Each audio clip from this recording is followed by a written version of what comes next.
Today, I want to share with you my story of how I recovered from chronic fatigue syndrome after a 4.5-year battle with it.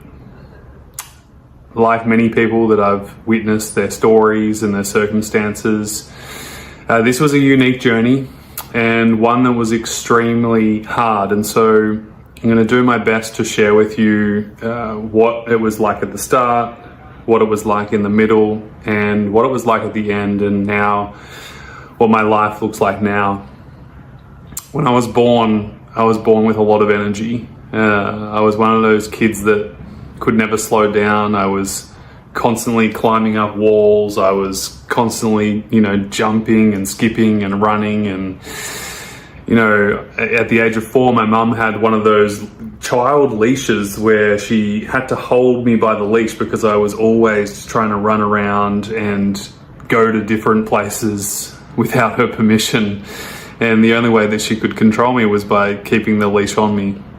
In fact, when she was pregnant with me, it was the most amount of energy that she'd ever had in her life, and she used to walk 10 to 15 kilometers to work as a teacher and then come home. And this is while she was pregnant with me. So I had a lot of energy as a child. The only time I would be sleeping is after I'd used up all my energy, and Mum would find me asleep on the couch or asleep on the carpet floor after playing with my toys for hours and hours and hours on end. Fast forward to my teenage years, I became quite addicted to sport. I loved sport. I ran, I did rollerblading, I did skateboarding, I did BMX riding, but most professionally I was into basketball. At the ripe old age of 15, I was asked to go and play for the state of Victoria in Australia. And I was extremely tall for my age group. I was around 6'3" at the age of 15, so I was quite tall. I stood out about this much bigger than anybody else. And at the same time, I was extremely fit. I would run every day. I would play basketball in the evenings. In fact, at the time, I was playing basketball for 3 different teams, and I was training around 14 times a week. So I would get up early in the morning. I would go to the gym at 5:30, 6 a.m. in the morning. I would train with my coach for 1 hour. I would have breakfast, and then I would go to school. And when I'd finish school, and of course we play sport there, I'd finish school, and then I'd go to my basketball practices or games. What happened next was, like any normal teenager would experience, I ended up contracting the flu, or what I thought was the flu, which turned out to be glandular fever. In America, they call it mono or mononucleosis. And, back then, this is over 2 decades ago, there was not much recognition about glandular fever, so I just assumed it was a cold and a flu. And so what I would do is I would sleep all day, and then I would play my sport in the evenings. And this kind of went on for about 2 to 3 months, where I felt so lethargic, I felt so crap, I honestly was just exhausted all the time. But because I just assumed it was a cold and flu and my parents didn't know any better, we just kind of thought, well, we'll do the most important thing in your life, which was basketball. My whole goal and plan was to become a professional paid basketball player later on. And so all I did was sleep during the day and prepare myself enough to then be able to get through the games of sport that I was playing. And at the start it was okay, I was still performing pretty well, but I had to miss a lot of school. I was extremely exhausted throughout the days. I had terrible brain fog. My muscles felt heavy, but the rest was enough to allow me to pursue and push my body to compete at a high level in basketball. Things didn't get better though. It was about 3 months later that I was slowly declining even worse than I was before, and we started to do lots of different blood tests, and the tests kind of came back that my white blood cells weren't that good. My immune system was definitely lowered, and all the symptoms were basically saying something's wrong, but the doctors couldn't pinpoint anything wrong other than saying that you have glandular fever. And of course, the doctor said rest, which I thought I was doing. I was resting every day, but I was also pushing my body 100% when I could. Of course, back then, the philosophy was no pain, no gain. There was no conversation about, restorative movement. There was no conversation about nutrition. There was no conversation about recovery and rest periods. And so I just kept pushing myself. And I kept progressively getting worse without knowing why. And it got to the point where I basically had to scale back all my teams, and I could only play for one team, which was the most important. And I remember, all week I would suffer, but I would get ready enough to play basketball on the Friday evening. And I'd play, and then I'd be exhausted again. Socializing was hard, seeing my friends were hard, doing normal things just felt tough. On one specific evening, I was playing basketball in a game, professional game. I remember vividly, I felt like crap, but I thought, I'm going to play anyway because it's so important to me.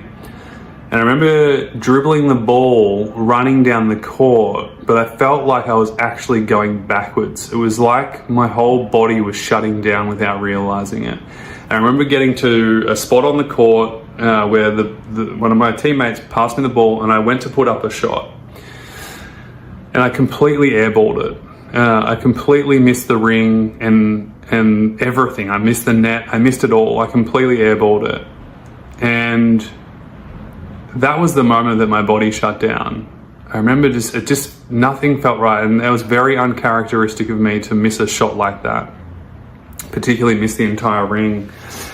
I remember getting subbed out and my body was crap, and I remember looking at mum going, there's something wrong here.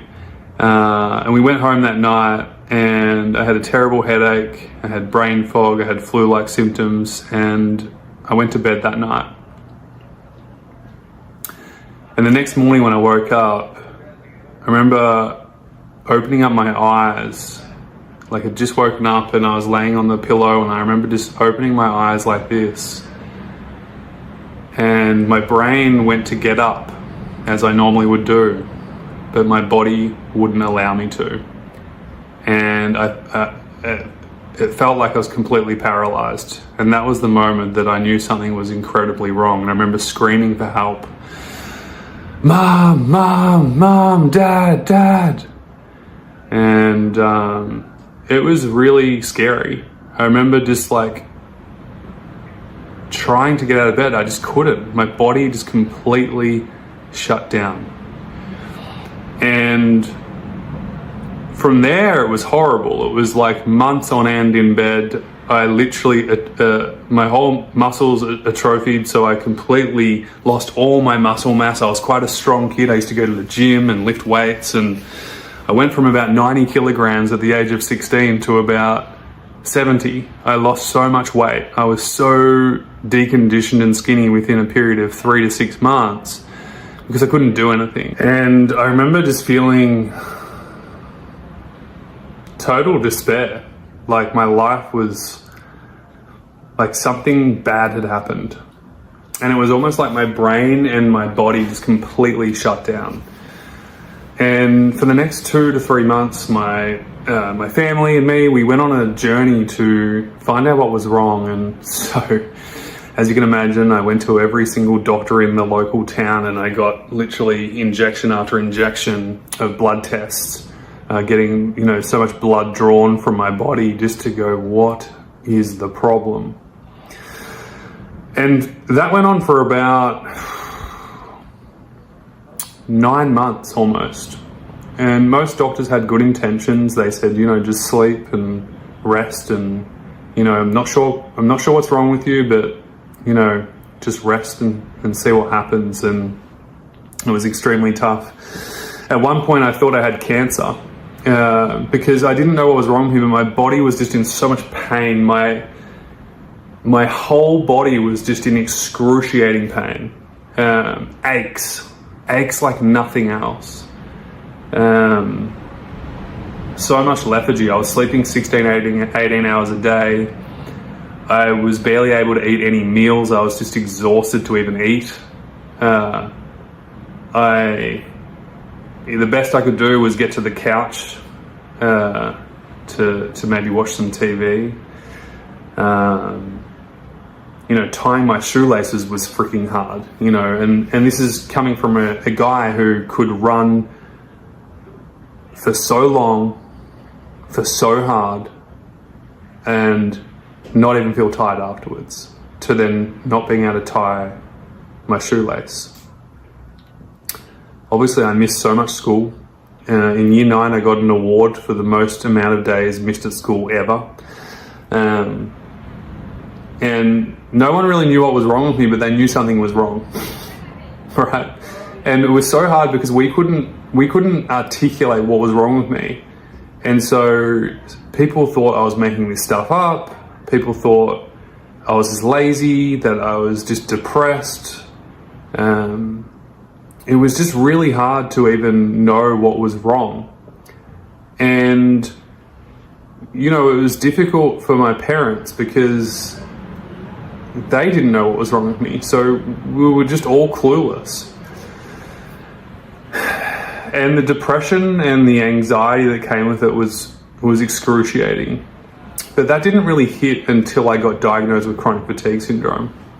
So after about 9 months of going through all these different kind of doctors and trying all these random things that people suggested, we finally found a doctor who could diagnose with chronic fatigue syndrome. We went to the Olympic Park medical doctor's clinic in Melbourne, Australia. And so most of the professional athletes would go to these doctors. And so we went to the best doctor there, and he said, "You've got chronic fatigue syndrome." And I remember just sitting in that clinic, and he was an old guy, very, very switched on and smart. And I remember just feeling so much relief, because up until that point, I honestly thought I was dying. Like I thought I had cancer. And I didn't know what even cancer felt like, but that's what it felt like. It felt like my whole body was shutting down. And so he said, "You've got chronic fatigue syndrome." And I remember in that moment I thought, wow, like finally we have an answer. I remember looking at my dad. My dad took me into the appointment. Thank you, Dad, for all those hundreds of appointments you did over that period of time. Must have been so hard for you too.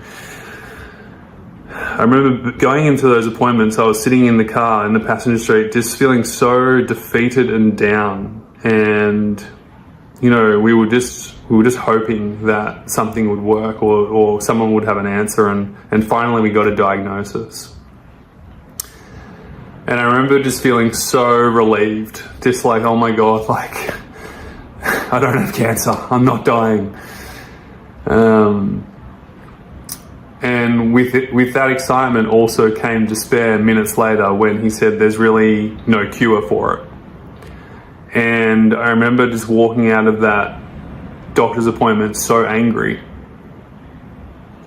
We went home that night. I'll never forget it. We were in our first ever family home that I'd lived in for almost 15 years in Mordialloc.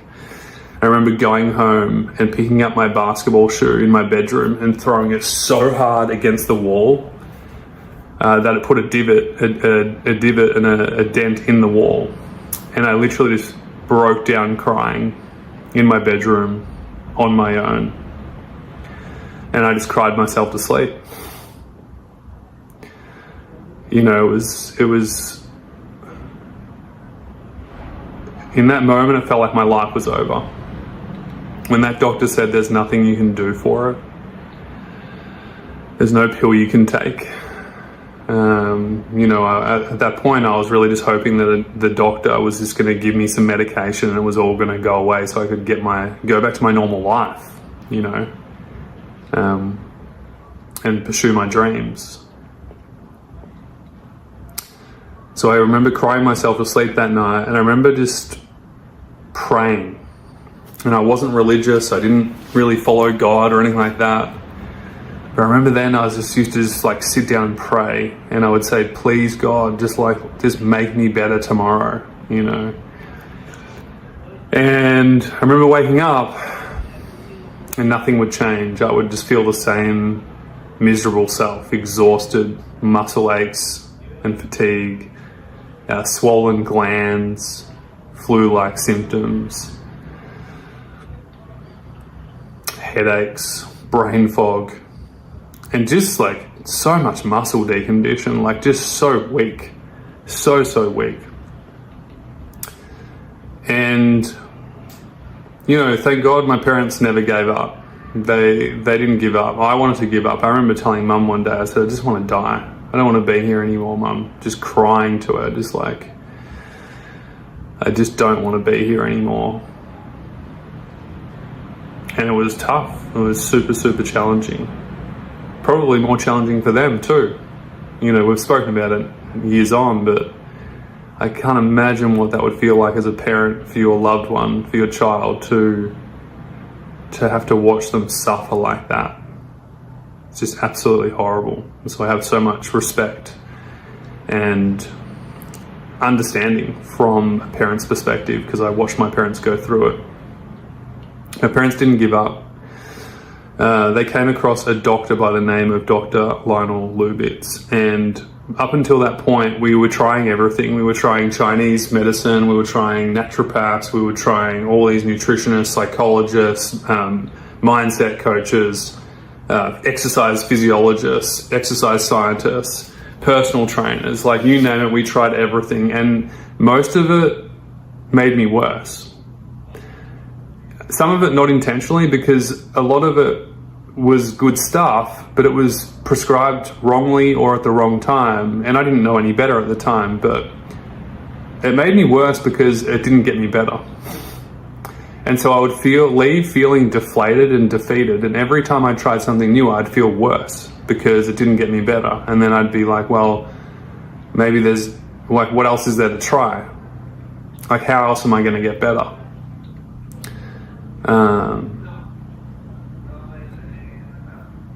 And we tried everything, you know. I tried random stuff, like one random doctor prescribed me like 50 to 100 herbal medicine ball things per day to eat and swallow. I used to drink these crazy potions that he used to make. And I held hope because I thought, well, this is it. Like, he's a professional, he knows what he's doing, I'm going to get better. And of course, months on, nothing really made a big difference. And some things helped a little bit, but most of the time it either didn't help at all, which kind of made it worse, because then it felt like, again, I wasn't progressing. Nothing was working. And then we stumbled across a doctor called Dr. Lionel Lubitz from the Royal Children's Hospital in Melbourne, Australia. And this was a doctor who started to specialize in chronic fatigue syndrome. And he started to see that patients could get better through a multidisciplinary approach. And at the time, he was running an inpatient program at the Austin Hospital. And my parents applied for me. It was a huge wait list. And luckily enough, I got in. And it was a 4-week inpatient program, and it basically was a rehabilitation program initially for people with MS. And so they thought, well, maybe if it helps people with MS, it might help people with chronic fatigue syndrome. And over those 4 weeks, ultimately what happened was they helped me take control of my health at the nuanced level that I was at the time. Now, remember, I was so deconditioned. And the hardest thing is you're always comparing yourself to your old self. So like where I was at that time, I was so bad, but I couldn't start with where I was at, because I was like, well, if I can't run, I can't do anything. If I can't play basketball, I can't do this. If I can't do that, I can't do this. And I was constantly comparing the two, which wasn't really good in hindsight. But it felt like the carpet had been pulled from my feet and I'd lost the life that I had. And I didn't know if I was going to get better. Just full stop. Like, because back then there was no YouTube, there was no Instagram. There was no positivity. You would Google chronic fatigue syndrome, and it was just full of negative support groups. Or it wasn't even groups. It was forums, and it was horrible reading them. And so I did this 4-week inpatient program with Dr. Lionel Lubitz, and Dr. Lionel Lubitz said one thing on our first session that I'll never forget. He said, "You can get better. I've seen people get better, but only you can help yourself get better. You can't take a pill to get better from chronic fatigue syndrome. You can't get a doctor to fix you. Ultimately, we see people do get better, but you're the one that's going to help yourself get better." And he described this thing where he said, with chronic fatigue syndrome, you can't do too much, but you can't do too little. And it was just that one sentence that changed everything for me. Because before that, it was all or nothing. It was like, as soon as I felt good, I'm going to push myself and play basketball and be exhausted. And then on the other hand, if I felt like crap, I wouldn't do anything. And so I just stopped and just literally was in bed forever. And that didn't work either.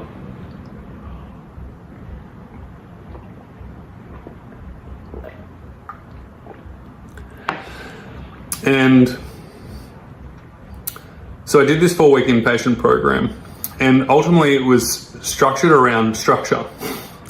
It was structured around wake cycles. It was structured around meal times. It was structured around rest and activity. And ultimately it was designed at an appropriate level for where I was at that enabled me to do some things without feeling any worse than I did. And what was crazy, part of it was there was a movement program. And I remember just thinking like, well, I used to be so fit and now I can't do anything. And I remember just thinking like, is this going to work? I was so skeptical. And I remember like 4 weeks into it, and it was challenging. It wasn't easy, particularly mentally, because I was so scared of doing things. I was skeptical that it was even going to work. And mentally, you don't feel like doing recovery, right? Like you're just exhausted. Like what makes you feel like you want to get out of bed at 9 a.m. in the morning when you want to sleep till 1 p.m.? What makes you rest when you don't feel like you want to rest? You just want to push yourself. What makes you want to eat this healthy food that doesn't necessarily taste that good? Anyway, within 4 weeks, I remember looking in the hospital mirror, and seeing a difference in my muscle tone for the first time in four years, basically. And it was incredible for me to see that. And I didn't get better in those 4 weeks, of course. That would be so inappropriate to say that. But there was a glimmer of real tangible improvement. It was a very small margin. It was about this much. But it was enough for me to believe that recovery was possible. And at the same time, I was reading all these personal development books. I was reading things that opened my mind to the possibility of possibility. And ultimately, combining all the recovery things that I was doing in my day and also the stuff that I was learning on my own, ultimately helped me progress my health. And it was wild because after those 4 weeks, we got sent home and we kind of got a little bit of help. Like, I think we had like one check-in every 6 months with Dr. Lionel Lubitz. And it was useful, but, without accountability and help, you kind of stop doing the things that work. And so we were lucky that we found another lady called Erin Splatt, and Erin Splatt was kind of like an offsider to the clinic, and she did these outpatient kind of rehabilitation programs, and it was all around physical movement, and it was about rebuilding and reconditioning the body appropriately for people with chronic fatigue syndrome. And that's where the consistency started to happen, and me starting to build up my strength and my stamina appropriately over time, me making sure I'm eating the right things and resting at the right times and doing the right things, and saying no to so many things like friends and parties and alcohol and all that kind of stuff that you do when you're growing up. And instead being very dedicated to recovery every single day. And improvement didn't happen overnight, but it started to happen over time. I remember just kept looking in the mirror, just going, wow, like my muscle tone in my arms were coming back, and they weren't this big, but they were, you know, compared to the skinny Toby Morrison that I had identified as for a few years with chronic fatigue syndrome, it was real proof to see that my body is changing, and it's changing for the better.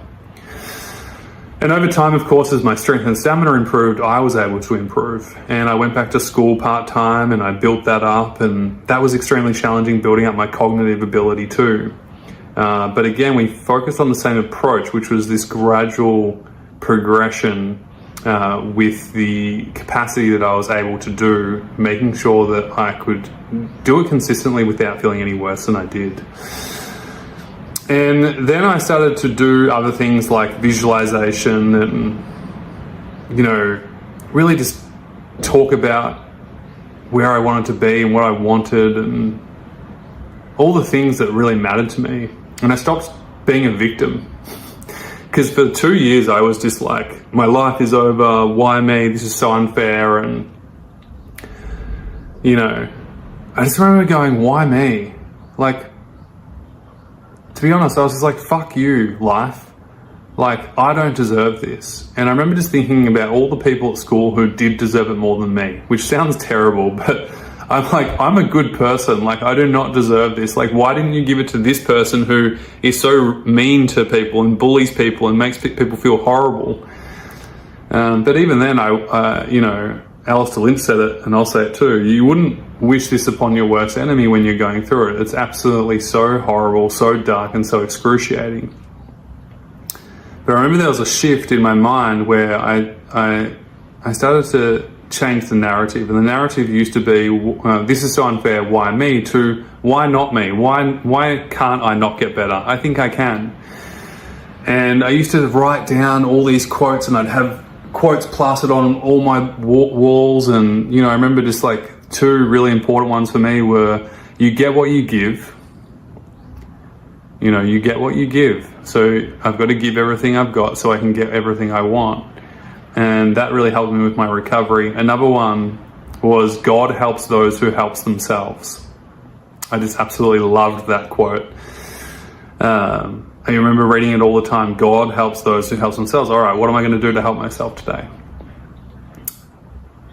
And then I started to write down in positive tense what I wanted. So I can get better.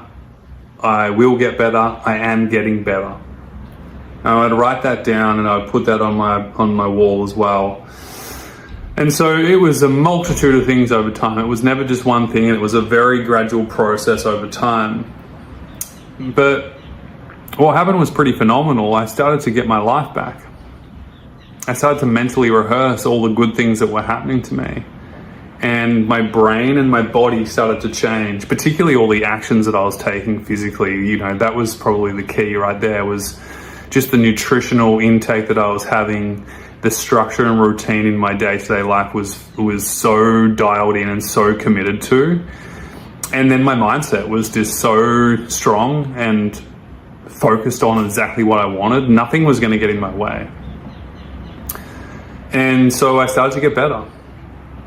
And my symptoms started to subside. In fact, I barely focused on my symptoms. I just kept focusing on what I wanted.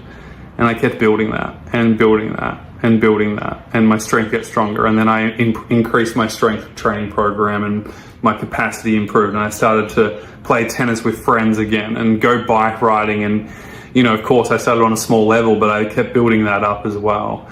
And then, you know, then my mind opened up. Well, what do I want my life to look like? And if anyone knows what chronic fatigue syndrome is like, your life changes in such a way, you know, as you start to get better, you kind of realize that there's more important things to life than what you used to do before you got sick. And so I remember for me that even when I was sick, I remember thinking to myself, one day I'm going to make sure that no one else has to go through what I went through alone. And that was so powerful, because it mattered more to me to make sure that I could help other people versus me just becoming a famous basketball player. Like, even though I got back into basketball after I recovered, it just didn't matter. Like I didn't care about me becoming a famous basketball player before I got sick. That's all that mattered, was me being this selfish person. And so as I got better, my whole vision changed for my life.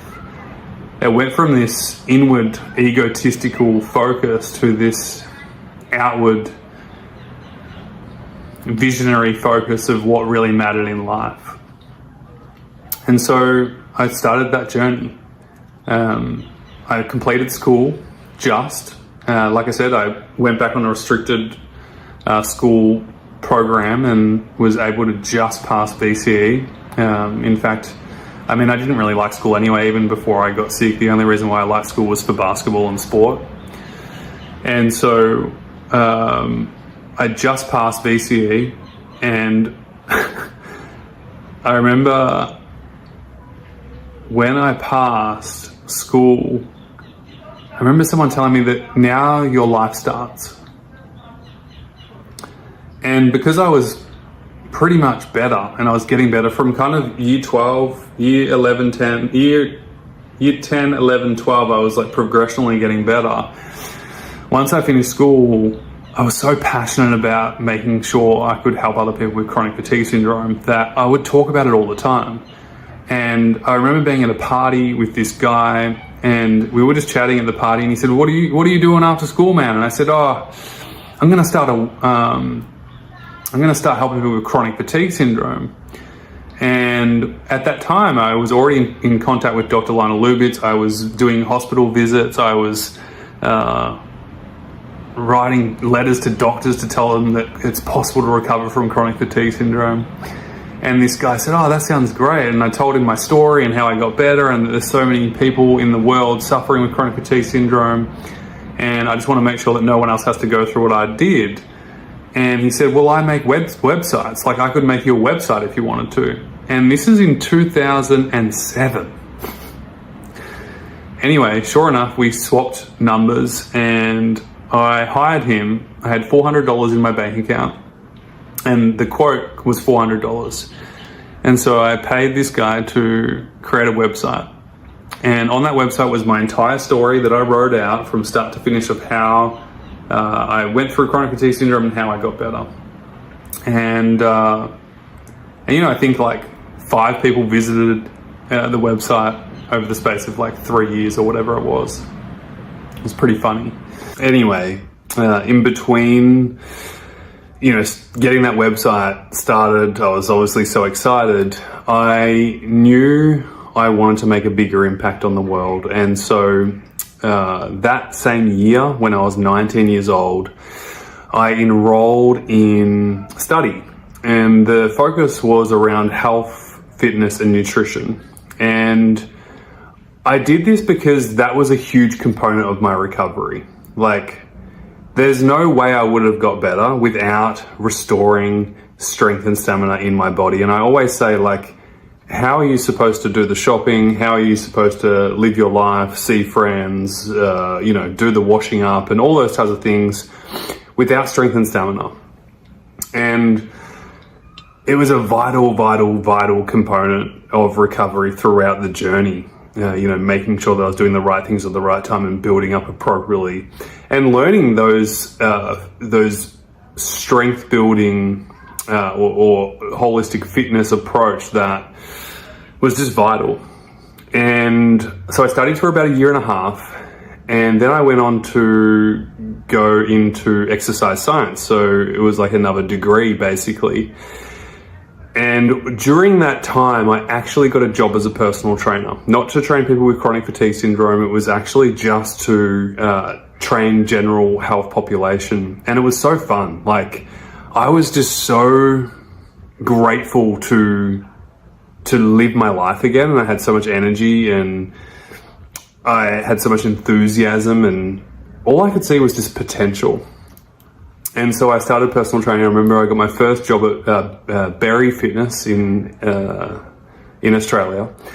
And I was so eager and so green that I said to the owners of the gym, I said, hey, I want to start personal training. Can you let me? And they both looked at each other, the owners, and they said, "You're too young, you're not ready, you need to keep training under us and learning all these different things." I said, "Can you just give me 1 month of a chance and I'll show you that I'm ready?" And they both nodded their heads and they said, "All right, we'll give you a chance." And sure enough, within about 6 months, I was fully booked.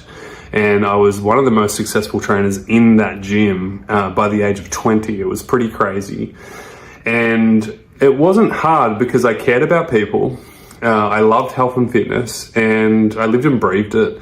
And, you know, I had a deeper life experience than most had ever had. And so I was able to relate to people at any age. It didn't matter the fact that I was 19, because I'd been through chronic fatigue syndrome and I'd had such a deep personal development journey. I could literally talk to anybody. And it was an absolute...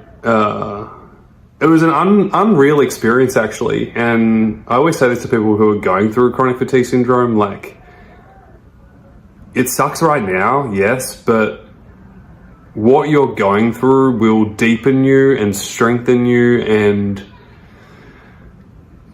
allow you to be someone with so much depth that you could literally relate to anybody. And I think that's a real superpower in life, particularly with the culture and how surface level things are these days, particularly in the 21st century. Anyway, about a year later, I got a job offer. I basically got poached to another fitness company, but it was geared towards kids fitness, and that was just awesome. And the deal was that I was going to get a business car, which was crazy because I didn't even own a car. Like, we didn't come from a rich family or anything like that. I had no money. And so the fact that you know, that boss was like, "Hey, we'll give you a car if you come and work for us, and we'll pay you what you're getting paid right now." And so it was a no-brainer at the age of, I think I was 20. And so I did that job for a while, and it was great. I used to go around to different schools in Melbourne, Australia, and train all the kids with their fitness and well-being, and do seminars and workshops and all types of things like that. And I literally got to meet thousands and thousands of kids, anywhere from age of 4, because we used to do fun kind of things as well, all the way up to age 18, sports-specific stuff as well. So it was super, super fun. And during that period of my career, things naturally started to unfold where I started to actually help people with chronic fatigue syndrome. And I'll share with you kind of how it started when I got my first patient with chronic fatigue syndrome, and how I helped him go from, you know, he could barely walk up the steps and he was so exhausted, to be able to start jogging within 12 weeks. And he was then able to start running properly and professionally again, because he was an elite runner. Within 12 months, he was running and competing again. And then I'll share with you a couple more stories which were just like so powerful, which kind of led me to helping literally thousands of people all around the world. But I want to share with you some of the hardest things about chronic fatigue syndrome first. Because if you're listening to this right now, and I'm assuming you are because you are going through this right now, I think it's important for you to know what I went through on a personal level, so you know it's normal that if you're experiencing the same thing. I think one of the hardest parts about chronic fatigue syndrome is like losing friends, and it doesn't get talked enough about, really, and possibly even family members as well, where the relationship suffers. And I was lucky that I had such a great family who were there for me. But friends was tough. You know, I was one of those, I was quite popular at school. I was very tall early on, so I stood out. I played sport. I was, you know, I knew a lot of people through my sporting endeavors. And so when I got sick, it was like I couldn't explain to them what was the problem, because I didn't know the problem. And so I would always make up these excuses, or feel like I had to make up these excuses when it came to recovery. Or not even recovery wasn't even a word. Like, you know, you got to remember, this is like 20 years ago, like longer than 20 years ago now. Like, recovery wasn't a word. So like, you got to remember, you've been diagnosed with an incurable illness, right? This is what the doctors tell you. You can't get better. There's nothing you can do to get better. We don't have a pill for you. So we wish you all the best. That was what it was like. And so you can imagine going to school, seeing hundreds of kids, and a lot of your friends would say, how are you going? Like, where have you been? And you know, I just remember just saying like, oh, I've just been so sick and so tired, and I'm like sleeping all the time, I'm just exhausted. And repeating that over and over and over again was exhausting. To the point where I didn't even want to go to school anymore because I didn't want to have to explain myself. And I'm sure, you know, you could probably relate to that at home, where it's just like, there's a dread there of like, far out, like I have to do this all the time to people just so they can understand. And the worst thing is they don't really even understand. Like, they just nod their head and they're like, oh yeah, I was pretty tired on the weekend too. Oh yeah, I had a cold on the weekend as well. But because I didn't know really what was wrong with me at that time, it was really, really difficult. And I lost a lot of friends. I think, like, I would say I lost 99% of my friends. And I only had like one or two really close friends, and I was really grateful for that friendship, that one particular friendship who stood by me. In fact, it kind of got me through one of the hardest periods of my life. And that person, she didn't even know how much that friendship meant to me. Luckily, she was kind of a neighbor to me, so she would walk past my house on her way back from school.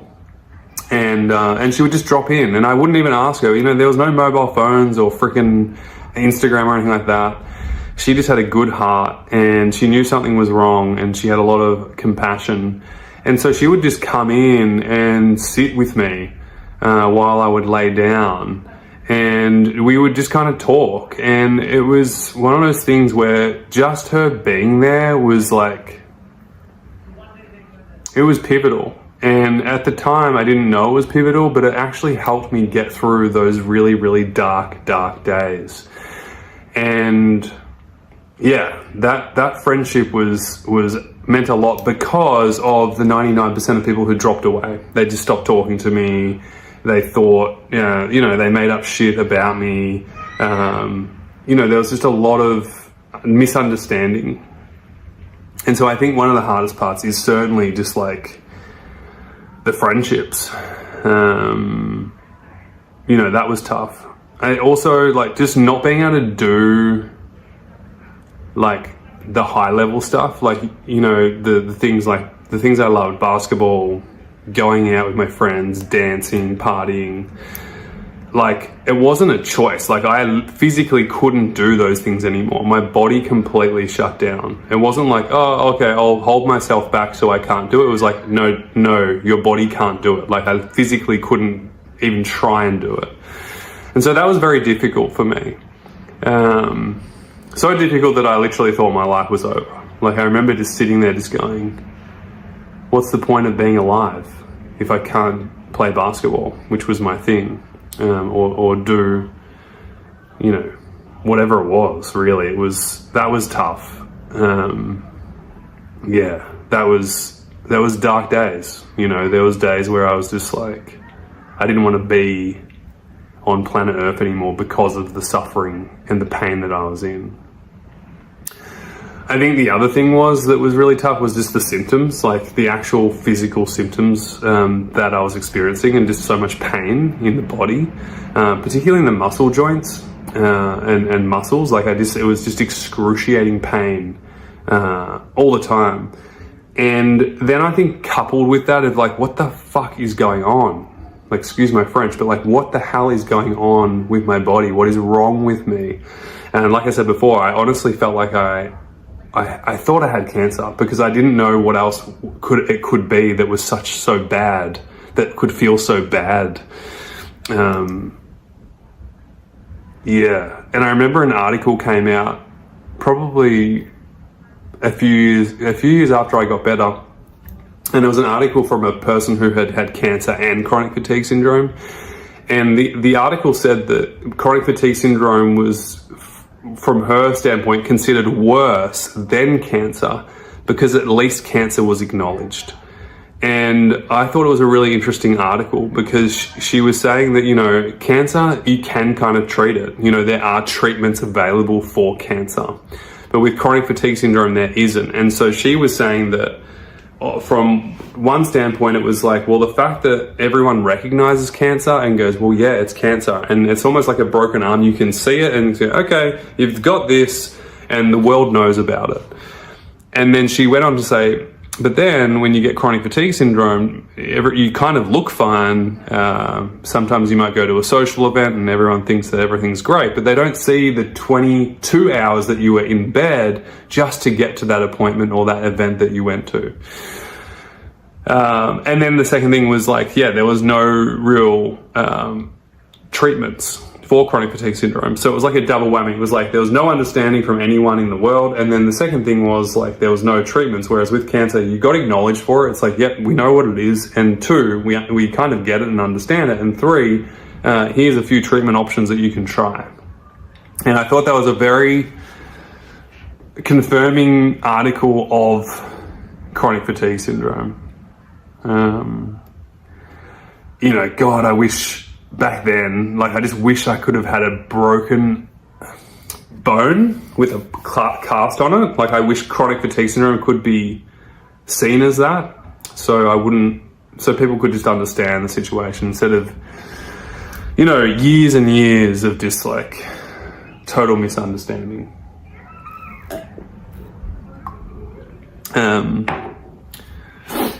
I think also the guilt I felt actually was pretty bad for my parents. My parents, they were amazing. They are amazing. They're great people. But we didn't have much financial resource in our lives, and I just felt so guilty because they were trying so hard. And you know, I think also like getting driven to so many doctor's appointments over those first few years. And then being let down by those doctors and people that I just felt bad for them, and I wanted to get better for them almost. Like I was just like far out, like mum's suffering because of me, dad's suffering because of me. And my sister suffered too, but she was living her life, she was a bit older than me. She was in her early 18, 19, 20, so she was out living her life, but still, you know, the focus was on me because I was so unwell, whereas she didn't get as much focus, most likely. So that was tough too. But the guilt of not getting better after trying something for my family was pretty heavy. Yeah, you kind of just want it to go away so you can not have to see your family suffer and feel the burden of what you're going through, if that makes sense. So that was pretty tough. Yeah, it was tough. And recovery was tough. Like, it wasn't an easy journey. There was a lot of personal development growth in there, a lot of, changes in my mindset. The consistency, like I was so dedicated. Like, you can't imagine like the consistency that I showed up in every single day, and just the willingness to do whatever it took to get better non-stop and keep going was like so key. And then there was the living life stage again. So like as I started to get better, then I was able to start to, do things again. And so as I finished school and I passed VCE, I remember getting my first job, and I was so nervous because I hadn't had a job for years. And I think it was 1 or 2 hours a week of basketball coaching. And, there was a reintegration process. And it was also with socializing and having girlfriends and meeting new people and partying and all that kind of stuff. It was a gradual process of integrating back into life. But what happened was like a loosening of the grip. Like I didn't have to be as rigid anymore. And the more I as I got healthier and stronger, the more my life opened up. And the more my life opened up, the less I had to even think about chronic fatigue syndrome, because I was just well, and I could do things, and it wasn't a problem. And, you know, one of the things was like, I think a big question that most people have is like, you know, did it just feel like you got better overnight? And the answer is no. Like it wasn't like that. It was a progressional period of time where I just got better and better and better and better until, you know, months went by and I was like, I'm better. I can live, I can work, I can do life again and again. You know, if we think about it, I was ill for around 4.5 years total. The first 2 years was a total write-off because I thought there was nothing I could do. I was in total victim mode. Even though we were trying lots of things, I was trying things outside of myself, you know, like trying hundreds of freaking Chinese medicine balls, trying all the acupuncture and all these different doctors and all these different random things that I thought were gonna fix me. So those 2 years were kind of like a write-off, but necessary for me to get to the point of realization of self-responsibility and to help myself, right? And then Dr. Lana Lubitz saying it best, saying, listen, you can get better, but it's not through a pill. It's through you doing the right things at the right time. So that was really pivotal for me as well. So it was progressional, it wasn't overnight, but as my health got better, my life expanded, and as my life expanded, I could do more and choose more and live more. And so that was pretty cool. And then just the realization that, you know, you're not sick anymore. You're a human. And when you get a cold, you get a cold. And it's okay. It's not the end of the world. And things like that really showed me that my immune system was strong and healthy. And yeah, it was just like, you can just have normal tiredness now. And I speak a lot about that now these days, about, you know, to the people that I work with and help, is like, you need to distinguish the difference between chronic fatigue syndrome tired and normal tired. And normal tired is feeling tired after doing things and activities and expanding and expending your energy, and then feeling a little bit tired afterwards. That's called normal tiredness. Chronic fatigue syndrome tiredness is just the onset of symptoms that are absolutely horrible, and most people who experience it know what it feels like. And so, yeah, you know, as I got healthier and stronger, the symptoms went away over time. Not overnight, but over time. And yeah, it was cool. It was really cool because even as I was progressionally getting stronger in my body, you know, I could feel the muscles working properly. It wasn't muscle aches, it was muscle, it was appropriate muscle pain for the muscles that I was using under tension. And so the muscles were firing properly and appropriately, and my body was responding well based off all the things that I did, all the different modalities, all the resting, the different types of rest, getting my sleep patterns right. The nutrition was key, absolute game changer. Getting my mindset right, having the right baseline basically, where I stopped pushing and crashing and just maintained steady, consistent progress over time was just phenomenal. What else can I share with you? Yeah, you know, I think like a big question is like, what is it like to be recovered? It was 21 years ago and something like that. It's been a long, long time. So you don't really think about it. You kind of just live your, like you just, when you get better, or as you get better, you're just so appreciative of the life that you've got now that you start to really enjoy it and soak it up. And that's what happened to me. Like I was just so, it wasn't like, oh my God, I'm better now, because, you know, it took time. It wasn't like an overnight quick fix. So it was a very different feeling than like feeling like you won lottery and like, yes, oh my God. It's like, as you got better, you're like, oh, this is just great, you know, and I'm really enjoying my life and I'm so grateful for everything. And so that's kind of what it was like. It was just like the gratitude, but also for me, it was the future of like, where do I want to go? What do I want to do? And that was huge. And like I said before, like I think chronic fatigue syndrome is such a deepening experience that you're not the same person as you were before you got sick. Full stop. And I think that's freaking awesome. Probably scary if you're going through it right now. But once you let go of the old identity and you start building the new, like life just gets so much better. And I had to do that. I had to let go of the idea of basketball at that point and just focus on where I was at right now and where I wanted to go. And of course, over time, as I got better, I was able to go back to basketball, but I had to let go of it initially. So there is a bit of an identity crisis there initially, if you're attached to your old past life, if that makes sense. But the coolest part was, as I was getting better, my mind was just thinking all about the future. What do I want to create? Who do I want to help? What vision do I have? What are my personal goals? Do I want to buy a house? Like, do I want to buy a farmland? Like, I just had all these different ideas. And so, yeah, that's kind of my story. And if we backtrack to me starting my website in 2007, the blog, and then I went on to be a personal trainer, and then I was in the kids fitness, world for about roughly around 4 years. And in that time, what started to happen was, I got my first client who had chronic fatigue syndrome by accident.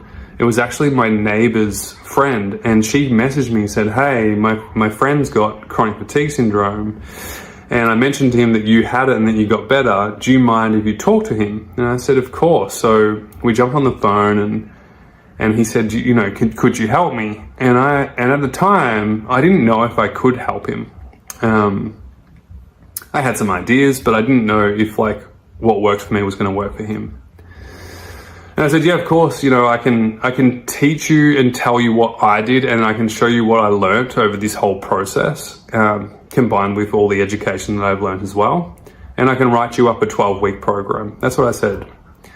And his name was Ash. He came in, and he was really unwell. Similar story. He had mono. I think it was 6 months of symptoms and lethargy and exhaustion, and so he was diagnosed with chronic fatigue syndrome. He was unwell. He could barely do anything. In terms of exercise, he could probably be doing to 2 minutes maximum, and that's not at a high level. It's 20% of maximum output. So he could barely do anything.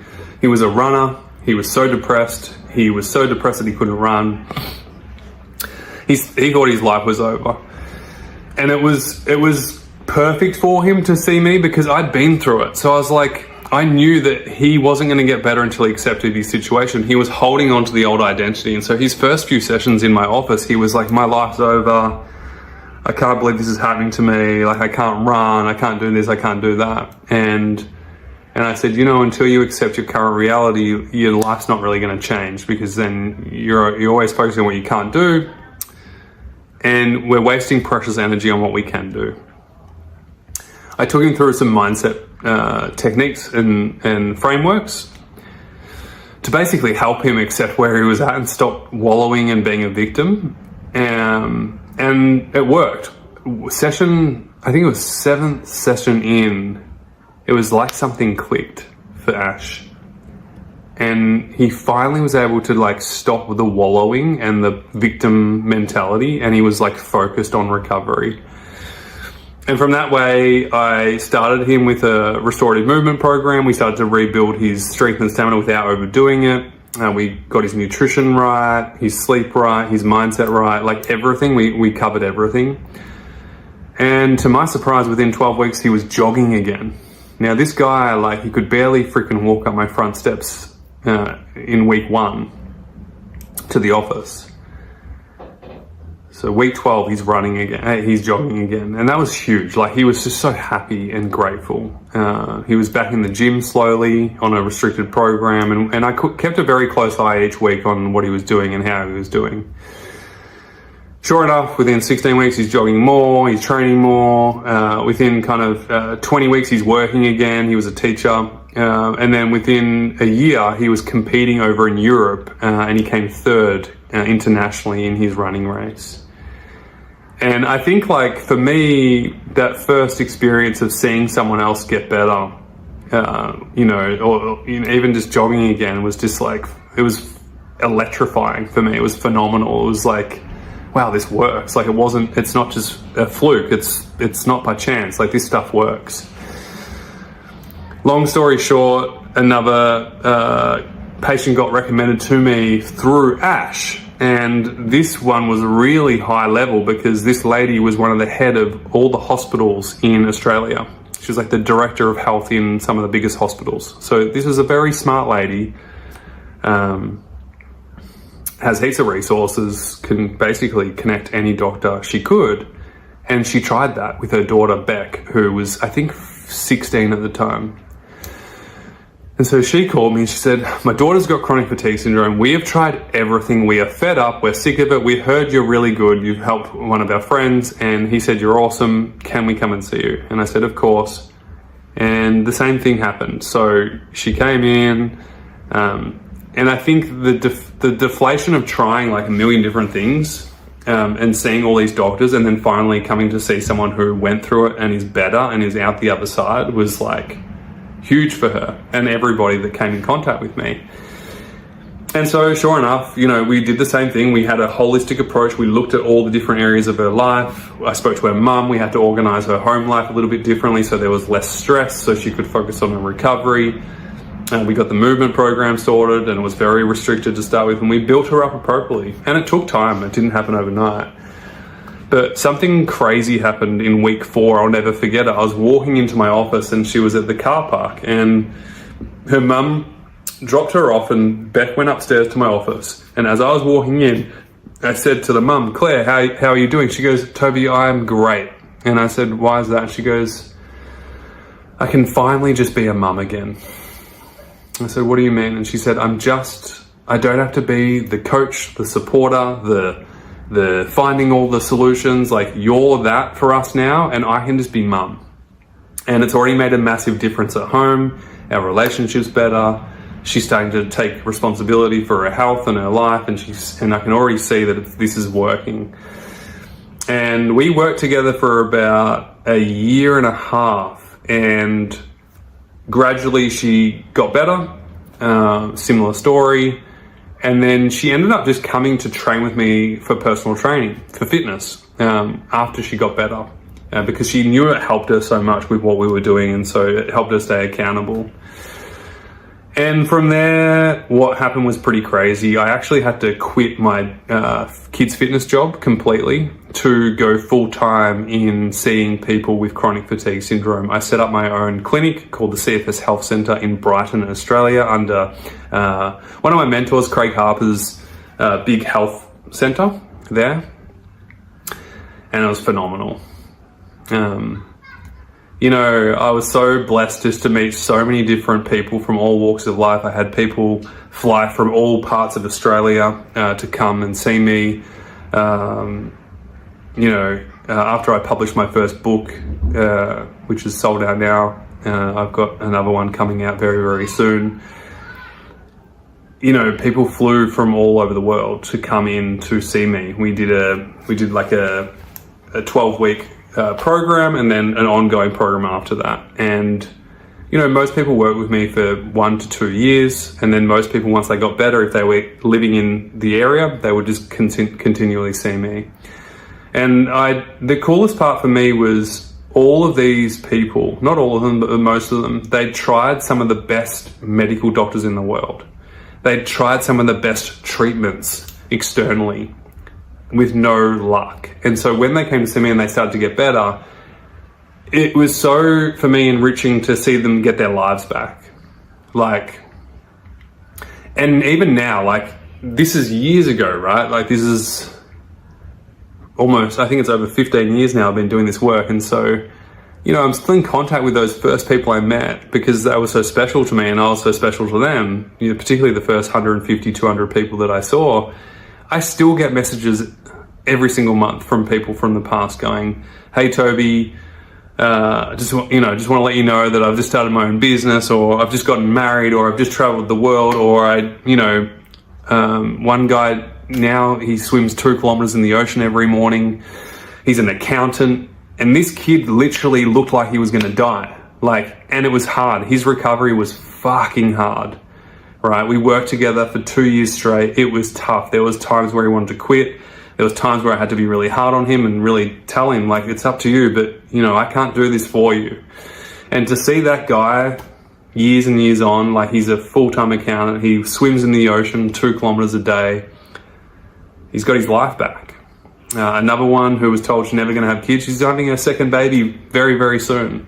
And she runs an online bikini company that is very, very successful and in some of the most famous stores around the world right now.